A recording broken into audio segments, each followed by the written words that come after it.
Akhir-akhir ini kakek ini mencoba menghimbau kepada desa-desa lagi, kepada dusun-dusun yang ada. Dan terakhir, waduh, di mana-mana banjir ndak karu-karuan ya kan.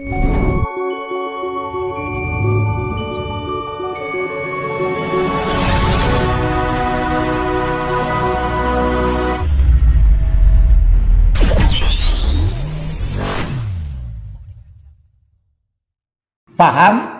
Kalau kebangsaan tidak dinomorduakan, kebangsaan dinomorduakan baru kemanusiaan. Kenapa? Karena di dalam firman Tuhan dikatakan, hai manusia, engkau kuciptakan berlainan untuk saling kenal. Dan pada waktu diciptakan itu setiap umat gerombolan sudah diberi pulau masing-masing, benua masing-masing.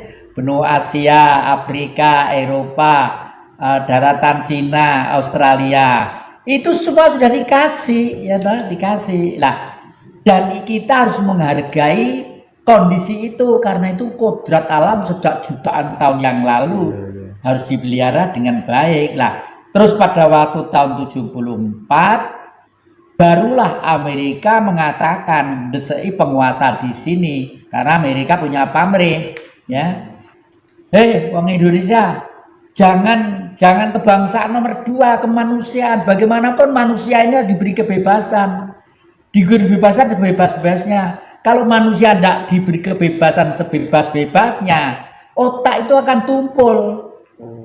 Itu teorinya Darwin, ya. Kalau teori kita karena trah keturunan yang Bodronoyo, yang Semar, motivasi filosofisnya satu, hamemayu hayu ing bawono, artinya tugas manusia yang sempurna adalah perdamaian dunia. Nggak ada Amerika, nggak ada Cina, nggak ada Afrika, nggak ada Aborigin, yang adalah umat manusia karena semua mempunyai kepentingan dan kebutuhan yang sama. Kalau bisa kerjasamalah yang guyup rukun, dan Bung Karno menggali kekuatan Asia, Afrika, Amerika Latin dalam rangka mempraktekkan itu. Makanya Tito, ya, Mao Zedong, lalu Kerucong, lalu segala macam gayung bersambut. Bung Karno memimpin dunia, mau datang kan karena memang Bung Karno sadar kekayaan natural resource Indonesia yang sangat luar biasa, yang kemudian itu menjadi nilai bergen begitu ya, yang sehingga pemimpin dunia juga klik akhirnya. Betul. Ini terkait dengan kondisi sekarang ini ya. Ya, yang salah ya manusia sendiri kok ya. Tapi andai kata sejak awal Indonesia sudah melaksanakan trisaktinya Bung Karno, tidak separah ini, yaitu tidak separah ini. Karena orang Indonesia itu semua mempunyai kultur seperti Jawa, baik itu Batak kayak Manado kayak di Irian sana, mempunyai kultur bahwa sangat membumi dan sangat yakin bahwa Sang Maha Kuasa itu memberi bumi Indonesia itu sudah bercorak ragam bentuk tumbuh-tumbuhan, tanaman yang satu sama lain saling menunjang, ya. Ono sing mendemi 1 meter di kiri kanannya, pasti ono sing nambani gitu loh ya. Dan itu sudah ini. Nah, oleh karena itu akhir-akhir ini kakek ini mencoba menghimbau kepada desa-desa lagi, kepada dusun-dusun yang ada, kalau bisa ya sumber-sumber itu dipelihara lagi, pohon-pohon yang dulu dikeramatkan oleh leluhur dipelihara lagi, ya, tidak usah dilebih-lebihkan fanatiknya, tapi merawat dan paham itu kan lain. Akibatnya sekarang Kota Malang itu kota yang dibangun oleh Belanda. Akhir-akhir ini dan terakhir, waduh, di mana-mana banjir ndak karu-karuan ya, karena cara mengelolanya sudah ada kesalahan, ada kekeliruan gitu loh. Karena Malang itu daerah tinggi dan dikelilingi sungai yang dalam loh, Kak. Kalau sampai air itu nggak bisa mengalir ke sana, yang disalahkan adalah masyarakat. Caranya buang sampah, sehingga gorong-gorong itu isinya padat sampah. Loh, kok sampai masyarakat seperti itu? Apa tidak ada komunikasi? Apa tidak ada informasi yang terus-menerus mengingat Kota Malang tuh semakin ramah, semakin rame dan semakin rame gitu. Yang Jatikusumo, sekali lagi saya sering berpikir begitu tentang statementnya Eyang yang kapan hari tentang 28,3% itu kan ya. Dan sekarang kalau kita lihat dan kita amati ya, adanya banjir ndak karu-karuan, gunung meletus dan lain sebagainya, apakah itu kemudian bagian dari yang maksudkan bahwa seluruh manusia di dunia akan ada pengurangan besar-besaran, termasuk nanti barangkali bisa dieksplor tentang bukunya yang baru terbit, Jagat Merenovasi Diri. Nah itu monggo yang Jagat Merenovasi Diri, bahwa dunia itu nanti penduduknya akan disisakan 28,3%.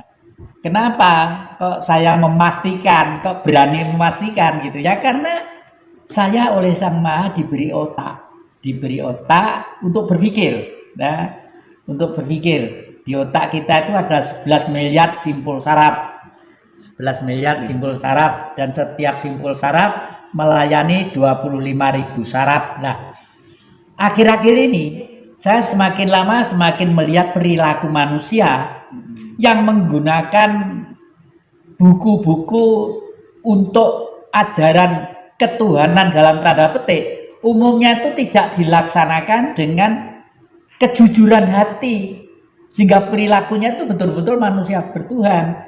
Umumnya hanya dihiruk-pikukkan gara-gara kepentingan beberapa macam subjektivitas individu, entah itu ben terkenal, entah itu ben muridnya saya akeh, entah itu untuk gini, umumnya pada itu ya. Karena saya hidup di Singosari itu memang sengaja, saya itu di sana itu ada kurang lebih 119 pondok pesantren ya.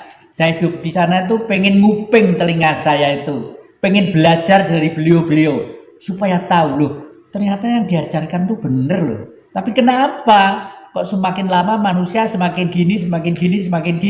Karena yaitu tidak melakukan apa yang diajarkan, tapi hanya menyebarkan yang diajarkan demi kepentingan yang bercorak ragam subjektivitas ya. Dibimbing saya oleh Yang Bodronoyo. Loh kok Bodronoyo Semar katanya kok ditanya loh. Kalau orang menganggap itu hanya nonton wayang sebagai hiburan ya seperti itu. Tapi Yang Bodronoyo itu adalah leluhur kita. Setelah bumi ini tercipta, tumbuh-tumbuhan ada binatang, beliau itu sudah berbentuk plasenta ribuan tahun. Plasenta itu apa? Isinya janin. Nanti kalau keluar janin itu adalah perwujudan Sang Maha sendiri yang bersinar dalam tubuhnya yang disebut Tuhan. Nah, gitu. Jadi Yang Purwokolo namanya saja Hyang Purwokolo. Hyang itu adalah tinggi, Purwo itu permulaan, Kolo itu zaman.